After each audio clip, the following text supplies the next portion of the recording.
setelah masuk surganya, dia berpeluang membawa bapak ibunya, pasangannya, plus semua keluarga besarnya. Kalau semua keluarga besar ini beriman, beramal soleh, dan berperan dalam hafalan Qurannya. Jadi kalau bapak belum hafal Quran malam ini, terus anda punya visi, anak saya mesti hafal Quran, cucu saya hafal Quran, ketika dia hafal, dia akan menggandeng anda di akhirat masuk surga bersama-sama. Ya, bahkan nanti disambut oleh malaikat. Di sini disebutkan Jannatu Adn. Ya, yuhallawna fiha min asawir, nanti diberikan perhiasan. Di sini disambut di Jannatu Adn oleh para malaikat. Jannatu Adn yadkhulunaha, mereka akan masuk ke surga Aden. Ya, kemudian siapa yang ikut dengan mereka? Wa man salaha min abaihim, bapak-bapak yang soleh ditarik oleh dia. Ayo pak, ikut ke surga. Wa azwajihim, pasangan-pasangannya. Kalau istrinya penghafal Quran, suaminya soleh ditarik oleh istrinya. Kemudian wa dzurriyyatihim, atau sebaliknya, wa dzurriyyatihim, keluarganya, anak cucunya, dibawa semua masuk surga bersama-sama. Dan ketika masuk surga disambut oleh malaikat. Wal malaikatu yadkhuluna min kulli babin, malaikat menyambut di setiap pintu surga, lalu mengatakan pada mereka, salamun alaikum bima sabartum, selamat bisa masuk surga. Ayo, kalian telah sabar selama di dunia. Orang sabar dalam urusan dunia, kamu sabar dalam urusan akhirat. Orang sabar dekat pada Al-Quran, kamu sabar dekat pada Al-Quran. Orang sabar dalam maksiat, kamu sabar dalam taat. Demi Allah saya katakan, kalau anda tidak menggunakan sabar pada tempatnya, anda kehilangan peluang, karena sabar digunakan oleh pelaku maksiat juga. Pelaku maksiat bisa sabar, masa anda orang taat tidak sabar? Sekarang orang maksiat aja sabar pak. 3 orang pencuri, 1 pimpinannya, 2 anak buahnya, yang kedua terakhir dia baru magang nyurinya. Begitu mau mencuri motor agak lambat sedikit, bos agak susah nih, sabar, terusin aja, sabar, terusin aja. Orang nyuri masih sabar, masa antum mau taat tidak sabar? Lihat orang maksiat sabar, orang korupsi sabar, menggunakan sabar pada tempat yang salah disebut dengan zalim. Kenapa antum ahli takwa, ahli taat, ahli dakwah tidak sabar? Sabar. Sabar mengantarkan anda ke surga. Sabar mendekatkan anda dengan Allah. Innallaha ma'as sabirin. Orang sabar dapat berita gembira. Wa basyyiris sabirin. Orang sabar masuk surga. Salamun alaikum bima sabartum. Fanikma uqbaddar. Inilah nikmat terindah dalam kehidupan. Silahkan. Nih. Kemudian hadisnya untuk motivasi, hadis riwayat At-Tirmidzi, nomor hadis 2910, 2915, 2920. Kita ambil juga di Ibnu Majah keistimewaannya. Nomor hadis 215 dari Anas bin Malik, dan di Al-Bukhari ya riwayat Utsman bin Affan radhiyallahu taala anhu, nomor hadis 4739. Ya. Sudah? Bismillah. Yuk kita mulai dengan cepat. Saya cuma punya waktu 10 menit lagi ya. Sekarang jadi 9 menit. Fokus. 1. Allah menyampaikan 4 kali di satu surah. Surah ke-54 ayat 17, ayat 22, ayat 32, ayat ke-40. Jika Allah menyampaikan sekali, maka cukup bagi kita meyakininya. Karena setiap yang Allah sampaikan pasti benar. Tapi rumusnya, jika Allah menyampaikan lebih daripada sekali, itu artinya ingin meyakinkan kita bahwa apa yang disampaikan ini sangat penting bagi kita dan dikuatkan kita untuk mendapatkannya. Saya katakan begini, tadi kan anda tolong Ustadz bacakan sampai 3 kali. 3 kali, sekali belum dengar wajar, 2 kali belum yakin wajar, 3 kali belum yakin juga, butuh berapa kali lagi? Nah ini Allah yakinkan sampai 4 kali supaya kita yakin. Apa yang ingin diyakinkan oleh Allah? Perhatikan baik-baik. Walaqad yassarnal Qur'ana lidzikri fahal min muddakir. Sungguh kami telah mudahkan Al-Quran lidzikri, untuk diingat, untuk dihafalkan. Fahal mim muddakir, maka adakah di antara anda yang ingin mengingat, menghafalkannya? Maka kaidah pertama dalam Al-Quran, jika anda ingin menjadi ahli Quran, ingin hafal Quran, maka anda tidak boleh bertentangan dengan ayat ini. Apa itu? Hadirkan keyakinan dalam benak kita, dalam jiwa kita, bahwa Al-Quran itu mudah. Mudah. Anda yang menganggap hafalan Quran sulit, maka Quran tidak akan hadir dalam jiwa anda. Karena janji pertama dari Allah Subhanahu wa ta'ala, yakinkan pada diri anda menghafal Quran itu mudah. Mudah, mudah, mudah. Di setiap anda mendapati ingin momentum untuk belajar, lihat mushaf, mudah. Mau belajar, mudah. Menghafal, mudah. Tanamkan pada jiwa kita, sepanjang anda bertentangan dengan ayat ini, anda tidak akan mendapatkan bagian dari Quran ini. Insya Allah, mudah, mudah, mudah. Mana mushafnya? Ini tebal juga ya, Masya Allah, tebal juga ya. Mudah, bismillah, mudah, bismillah, bisa, bismillah, lancar. Saking mudahnya nanti Allah akan tunjukkan banyak hal. Maaf, maaf, jangankan yang bisa baca, yang nggak bisa baca, hafal Quran. Mari kita ketemu Fajar, lahir prematur, 1,6 kilo. Sebagian dari saraf terganggu, dikatakan lumpuh otak. Tidak ada yang mustahil bagi Allah. Tunjukkan pada manusia Quran mudah. Yang lumpuh otak, hafal Quran. 3 tahun hafal Quran. Masya Allah. 4 tahun berjalan, Qurannya lebih bagus. Ada nenek-nenek 82 tahun, gak bisa baca, gak bisa nulis. Masya Allah. Diperdengarkan Quran oleh cucunya. Dengar, dengar, dengar, dengar. 2 tahun hafal Quran. Ada perempuan menunggu suaminya itikaf. Suami itikaf di masjid, sibuk luar biasa. Begitu itikaf, pulang hafal 3 juz. Istrinya yang nunggu di rumah 10 hari hafal 30 juz. Ada hafal, tidak terbatas. Anda ibu rumah tangga, Anda pekerja, Anda sibuk, tidak menghalangi Anda untuk mendekat pada Al-Quran. Mudah teman-teman. Tapi kalau Anda berpikir sulit, demi Allah saya katakan, lihat kalimat Qurannya, Anda tidak akan mendapatkan kemudahan untuk menghafalkannya. Jadi kalau saya tanyakan, Quran mudah atau sudah? Menghafal Quran mudah atau susah? Kalau mudah, kenapa sampai malam ini belum hafal? Kalau susah, di mana letak kesusahannya? Nah, karena itu ketika Anda menyebut mudah, turunkan kemudahannya itu. Bagaimana Quran bisa menjadi mudah? Karena ada orang mengatakan mudah di lisannya, tapi sampai malam ini belum hafal. Contohnya banyak nih. Kapan Quran jadi mudah? Ini masalahnya. Bukan cuma di lisan. Mudah, mudah, mudah. Kuatkan. Dia ada manhaj dalam Al-Quran. Ada metode. Ketika Anda ingin menanamkan keyakinan, katakan pada diri Anda, ungkapan, katakan. Mudah, mudah. Saya bisa, saya bisa, saya bisa. Itu teorinya di Quran. Qul, katakan. Jadi bukan cuma mengatakan, tapi kata qala itu bisa mengatakan, bisa yakin, bisa kuatkan keyakinan dengan berkata. Yang praktekkan orang Jepang sekarang. Begitu mau bekerja, kamu bisa, kamu bisa, kamu bisa. Bahkan bikin permainan benteng Takeshi, kamu bisa, kamu bisa, kamu bisa. Bentar. Ada itu.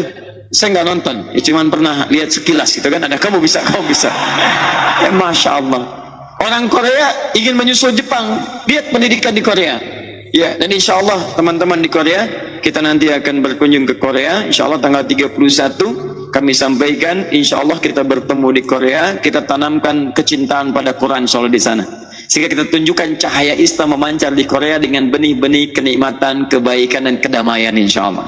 Ya, tunjukkan Islam yang terbaik, Islam yang damai, Islam yang tentram, Islam yang penuh dengan senyuman, Islam yang solutif. Tayyib, anak Korea dari TK itu begitu mau masuk kelas, dari keluar mereka ditanamkan di benak mereka harus lebih daripada Jepang, lebih daripada Jepang, lebih daripada Jepang. Sekarang mereka bisa nyusul. Kita yang punya teorinya. Hadirkan, saya bisa, bisa, bisa, bisa. Mudah, mudah, mudah. Bagaimana Quran bisa jadi mudah? Tidak hanya di lisan, tapi harus diketahui rumusnya. Perhatikan baik-baik. Walaqad yassarna. Dan tunggu, kami telah mudahkan Quran semudah-mudahnya. Dalam bahasa Arab ada dua jenis kemudahan. Satu sahlun, dua yusrun. Sahlun, yusrun. Sahlun itu artinya mudah, tapi kemudahannya relatif. Relatif. Ada seorang bisa, yang lain belum tentu. Misal, bahasa Arab mudah atau sulit? Saya ulang, bahasa Arab mudah atau sulit? Mudah. Kalau mudah, saya bicara bahasa Arab dari awal sampai sekarang, sampai terakhir. Ikhwas sekalian, insyaallah nahnu sanwasil insyaallah muhadaratana bilughati al-arabiyyah insyaallah, fa ana sawfa u'abbir baqiyat muhadaratina bilughati al-arabiyyah. Baik. إذا نحن نريد أن نعود إلى القرآن الكريم ونطبق كل هذه الأشياء من الإجراءات ومن النظر.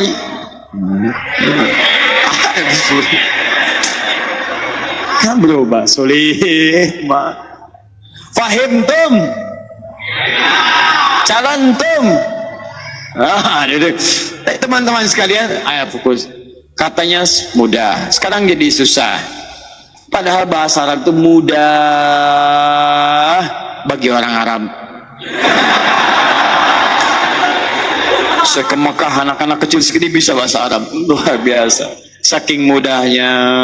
Saya terakhir ke Mekah berapa waktu kemarin, sebelumnya itu Masya Allah Pak, ada orang stres di pelataran Masjidil Haram menghadap ke sebuah hotel, Anjum namanya, hotel baru itu ya, bintang 4 tapi cukup bagus itu ya, Anjum dekat Marriott. Dia menghadap ke sana, duduk sendirian, nggak ada orang, bisa ceramah Pak, ceramahnya pakai bahasa Arab. Orang stres bisa bahasa Arab, ceramah. Di sini banyak orang sehat nggak bisa bahasa Arab. Kenapa? Lihat rumusnya, karena lugha Arabiyah sahlah lil Arab. Bahasa Arab mudah bagi orang Arab. Bagi orang non-Arab belum tentu mudah. Jadi disebut dengan sahlun namanya. Paham? Tapi kalau semua mudah, tidak ada batasan, maka berubah katanya dari sahlun jadi yusrun. Yusrun. Yusrun. Mudah, semua bisa mengerjakan itu. Misal, ngangkat sedotan, mudah atau susah? Mudah. Saking mudahnya, bayi bisa ngangkat sedotan. Masya Allah, bayi bisa ngangkat. Teman-teman sekalian, maaf, anak kecil bisa ngangkat, orang dewasa bisa ngangkat. Wa'araf al-basah masas yusrun likulli jami'a. Ngangkat sedotan itu gampang, segampang-gampangnya untuk semuanya. Perhatikan baik-baik, ketika Allah menawarkan tawaran menghafal Quran tidak pernah disebutkan sahlun. Kalau sahlun, walaqad sahhalal Quran sahlun, artinya orang ini bisa, yang lain tidak. Tapi menggunakan yusrun, artinya ada harapan bagi kita semua mudah mendapatkan Quran. Anda jangan pernah menyimpulkan dengan faktor yang lain, bagi dia mudah, bagi saya tidak. Tidak, semua kalangan. Jangan katakan saya sepuh, karena ketika Quran diturunkan usia Nabi 40 tahun, lengkapnya 63 tahun, lengkap 30 juz. Berapa usia para sahabat pada saat itu? Rata-rata ada yang muda, ada yang remaja, tapi bukankah banyak juga yang sepuh seusia dengan Nabi? Jangan jadi alasan faktor tua Anda mengatakan saya sulit mencerna. Dalikal kitabu la raiba fi hudalin. Masya Allah, kok susah? Kenapa? Berapa sih usia? 70. Oh, faktor nggak ada hubungan, nggak ada hubungan. Ambil kemudahannya. Bagaimana cara mendapatinya? Perhatikan, Allah hanya berikan kemudahan untuk semua ini hanya pada satu golongan. Pada satu golongan tapi tanpa batas. Siapa golongan ini? Lidzikri, golongan ahlul dzikr. Zikrun, ini kata kuncinya. Bukan lil hifzi, tapi lidzikri.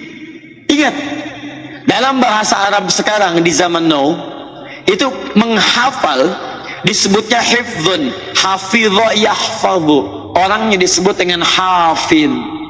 Tapi ternyata Allah tidak menjamin kemudahan menghafal Quran bagi hafidh. Tidak. Tidak ada kemudahan di Quran bagi hafid, tidak. Tapi bagi zikrun, ahli zikri itu yang dimudahkan. Nggak percaya silakan. Nama Anda Asep, susah menghafal Quran, ganti jadi hafid. Sama aja, nggak akan mudah. Kalau dalam diri Anda tidak hadir sifat zikrun, tidak akan mudah menghafalkan Quran.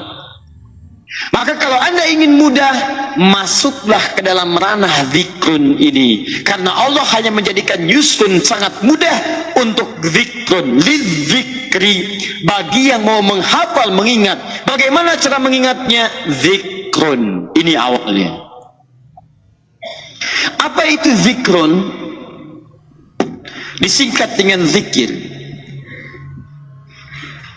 Zikir adalah segala aktivitas yang menjadikan kita dekat dengan Allah Subhanahu wa ta'ala. Ingat, makanya semua aktivitas yang mengingatkan kita dengan Allah di Quran disebut dengan zikir. Lihat, maaf, kalimat thayyibah, subhanallah, alhamdulillah, Allahu akbar, zikir. Quran surah keempat ayat 103, paling kanan pertengahan. Bacakan baik-baik. Fa idza qadaytumus salata, maka jika telah tuntas Anda menunaikan salat, fadhkurullah, silahkan berzikir. Astagfirullah, astagfirullah, astagfirullah. Allahumma antas salam, minkas salam, tabarakta ya dzal jalali wal ikram. Hadis riwayat Muslim, hadis 593. Itu zikir. Zikir. Ya, subhanallah, subhanallah, subhanallah, alhamdulillah, alhamdulillah, zikir, zikir, zikir, zikir, ingat dengan Allah. Tayyib, maaf, berdoa itu zikir. Karena setiap Anda berdoa, Anda menyebut nama Allah, lebih dekat dengan Allah. Karena itu ketika Anda diminta berdoa, bahasa Qurannya zikir. Hubungkan dulu kita supaya ingat dengan Allah, baru minta kepada Allah. Quran surah 7 ayat 205. Quran surah Al-A'raf ayat 205. Wadhkur rabbaka fi nafsika tadarruan wa khifatan wa dunal jahri minal qaul. Silahkan berzikir, doa, minta kepada Allah dengan hati yang lembut, dengan kalimat-kalimat yang baik, tundukkan, mohon kepada Allah dengan khusyuk, zikir. Anda menyebut Allah, maaf, dalam salat disebut dengan zikir. Quran surah ke-20 ayat ke-14. Innani anallahu la ilaha illa ana fa'budni. Bagaimana menyembah kepada Allah? Wa aqimis salata li dzikri. Tunaikan salat sebagai zikir kepada saya. Anda menyebut Allah, maaf, jalan nyebut Allah, astagfirullah, ya Allah, astagfirullah, itu zikir. Quran surah kedua Al-Baqarah ayat 152, paling kanan sebelah bawah. Fadhkuruni adzkurkum. Anda duduk di kantor sambil zikir, ingat Allah. Anda jalan, ingat Allah. Makan, ingat Allah, zikir. Quran surah ketiga Ali Imran ayat 191, paling kiri sebelah bawah. Alladzina yadhkuruna Allaha qiyaman wa qu'udan wa 'ala junubihim. Zikir, zikir, zikir. Lihat baik-baik. Kalau Anda ingin dimudahkan menghafal Quran, maka Anda harus mulai dulu meningkatkan zikir Anda kepada Allah. Di menghafal Quran itu kalau ingin mudah akan bersanding dengan ketaatan kepada Allah Subhanahu wa ta'ala. Maka mulai tingkatkan dulu. Pertama, sholat tingkatkan. Tambah. Menambah itu dengan fikihnya, bukan ditambah bilangan yang baku. Berarti besok saya harus tambah. Subuh kemarin 2, besok 3 insya Allah. Tidak, tetap 2. Tambah dengan sunnahnya, malam tahajud. Tahajud. Makanya ketika Anda tahajud, ayat Qurannya turun. Tahajud bersanding dengan hafalan Quran. Quran surah 73 ayat ke-20. Lihat. Faqra'u ma tayassara minal Qur'an. Silahkan saat tahajud baca yang paling mudah dalam Al-Quran. Perhatikan, ketika Anda menambah ibadah zikir kepada Allah lewat salat, di situ Allah jamin kemudahannya. Lihat. Walaqad yassarna pakai yusrun. Saat tahajud, faqra'u ma tayassara masih dari kata yusrun. Artinya kalau Anda tingkatkan amal soleh, tingkatkan tahajud, tingkatkan kedekatan pada Allah, Allah pun tingkatkan kemudahan Quran hadir dalam benak Anda. Dimulai tingkatkan amal soleh dulu, sholat tingkatkan, sunnahnya keluarkan, infak tingkatkan, sedekah tingkatkan, kemudian jaga tubuh kita supaya zikir pada Allah. Mulai hari ini kalau Anda ingin hafal Quran, mata Anda jangan sembarangan melihat. Jadikan mata hanya yang melihat, ingat dengan Allah Subhanahu wa Ta'ala. Ada yang menjauhkan dari Allah, tinggalkan, jangan pandang. Anda ke mall, lihat makanan yang menjauhkan dari Allah, jangan, lewat aja. Lihat pakaian, lihat yang terbaik. Akhwat, cari pakaian-pakaian yang mendekatkan Anda dengan Allah. Sepanjang Anda belum mendekat, susah Anda mendapatkan Quran. Quran itu suci, dia tidak akan datang pada pikiran yang tidak suci, pada tindakan yang tidak suci. Mustahil, tidak bisa. Makanya kalau para akhwat ingin cepat menghafal Quran, ingin dipercepat, ayo perbaiki penampilannya, dekatkan dengan Allah, mulai berhijab, hijab dengan baik, dekatkan pada Allah. Antum yang ikhwan cari yang baik-baik, makanan yang halal, jauhkan dari riba, jauhkan dari yang tidak baik. Begitu yang baik-baik masuk, yang kotor keluar, zikrun masuk, Quran akan cepat masuk. Karena itulah saya buka rahasia tertinggi di sini. Siapa orang paling taat di hadapan Allah Subhanahu wa Ta'ala? Kalau tidak tahu katakan. Nabi Muhammad sallallahu alaihi wasallam. Karena itu disebut dengan Ahmad, puncak ketaatan, bentuk sirah mubalagh, superlatif dari kata Hamid. Hamid yang loyal dalam satu jenis ibadah. Tapi kalau loyal dalam segala jenis ibadah, tahajud kerjakan, sedekah kerjakan, tawadu luar biasa, sabar, ibadah luar biasa, maka dirubah kalimatnya di superlatif Ahmad. Disebutkan sekali di Quran di surah ke-61 ayat yang ke-6, paling kiri sebelah atas. Min ba'di ismuhu Ahmad. Nah, lihat baik-baik, ketika Nabi rajin sholat, rajin tahajud, rajin mendekat, rajin macam-macam, lihat baik-baik ya.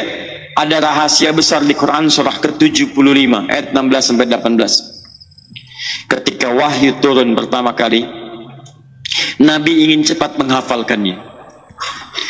Biasanya karakter orang yang ingin cepat hafal Quran, dia akan cepat melafadzkannya. Sama dengan orang saat akan ujian kan cepat mengulang-ulang kan? Rumus kaya F1 sama dengan F2, F sama dengan berbanding dengan P, rumus jaraknya sama dengan V dikali T, kalau mencari V sama dengan S dibagi dengan T, kalau mencari T sama dengan S dibagi dengan V. Oh, diucapkan supaya masuk dalam benaknya. Tayyib. Nabi juga begitu. Begitu turun ayat, bacakan cepat di lisannya, bacakan cepat. Karena Nabi orang paling takwa, banyak zikirnya pada Allah, banyak kedekatannya, turun langsung ayat. La tuhannik bihi lisanaka lita'jala bi. Muhammad, enggak usah cepat-cepat menggerakkan lisanmu, hanya sekedar ingin cepat menghafalkannya. Inna alaina jam'ahu wa qur'ana. Biarkan kami yang menanamkan Quran dalam jiwamu dan membimbing kamu untuk bacaannya. Fa idza qara'nahu fattabi' qur'ana. Nanti kalau kami sudah bimbing Quran dalam jiwamu, ikuti bacaannya. Kami mudahkan untuk mendapatkan Quran. Rahasianya, kami pernah keluarkan rahasia ini dengan teman-teman para penghafal Quran. Diterapkan teman-teman, jadi konsep menghafal Quran dalam 30 hari. Yang diberikan pertama kali bukan suruh menghafal, tapi diobati kekurangannya yang jauh dari Allah. Lisan yang kurang baik, isolasi dulu, istighfar. Matanya lihat yang baik-baik dulu. Ketika semua sudah bertobat, beristighfar, mendekat kepada Allah, tahu apa yang terjadi? Ada bahkan yang hafal Quran dalam 27 hari dari nol. Ada yang 10 hari, ada yang 15 hari, ada yang 23 hari, ada yang 30 hari, dan seterusnya. Ternyata luar biasa. Ketika seseorang konsisten dengan Qur'annya, meningkatkan zikirnya kepada Allah, ditambah oleh Allah Subhanahu wa Ta'ala. Ibu tadi yang saya ceritakan, itu suaminya datang kepada beliau, kerjanya sibuk luar biasa Pak, tapi hari ini dia pengen beda. Ramadan tahun ini, kapan lagi saya mencari akhirat? Sudah banyak kesibukannya. Meninggal, rumah tidak akan menyelamatkan saya, kendaraan tidak akan mengantarkan saya ke surga. Yang mengantarkan saya ke surga amalan saya. Maka dia bikin rencana, Ramadan tahun ini saya ambil cuti. Cutinya dia susun, cutinya saat itikaf. Dia nggak ambil cuti dulu, untuk itikaf saya akan ambil cuti. Allahu Akbar. Begitu disampaikan pada istri mendukung, Papa ingin jadi penghafal Quran. Bismillah, itikaf sekarang saya akan rencanakan hafal 3 juz. Dia hafalkan sesuai niatnya 3 juz. Kemudian dia berangkat. Begitu suaminya pamit pada istrinya, ingin jadi penghafal Quran, menatap istrinya dari kejauhan, muncul rindu dan syahdunya. Ya Allah, jadikan pula saya menjadi pendamping penghafal Quran. Karena rumusnya, kalau orang sudah baik, maka pasangannya akan dijadikan baik.